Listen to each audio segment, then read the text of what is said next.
Dinas Pendidikan Pemuda dan Olahraga Kabupaten Buleleng hingga kini masih kekurangan pengawas sekolah. Pasalnya, dari 551 sekolah dari tingkat taman kanak-kanak hingga sekolah menengah pertama, hanya ada 15 pengawas. Jumlah itu jauh dari kata cukup untuk seluas wilayah Kabupaten Buleleng.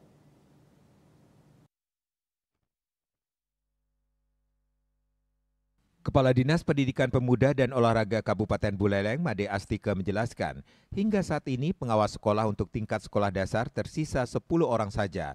Itu pun 8 orang menjadi koordinator wilayah. Sedangkan untuk tingkat sekolah menengah pertama hanya tersisa 5 orang saja.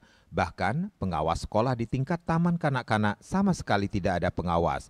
Kalau dihitung dengan jumlah semua sekolah yang ada, idealnya rasio pengawasan di dunia pendidikan yaitu 1 pengawas untuk 11 sekolah. Pihaknya mengakui proses rekrutmen pengawas sekolah memang cukup sulit.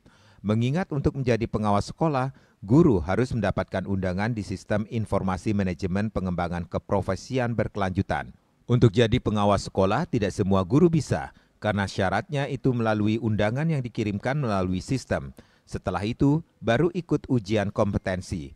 Beruntung, akhir tahun 2023 lalu, sudah ada 52 orang guru calon pengawas sekolah yang telah lulus uji kompetensi pengawas.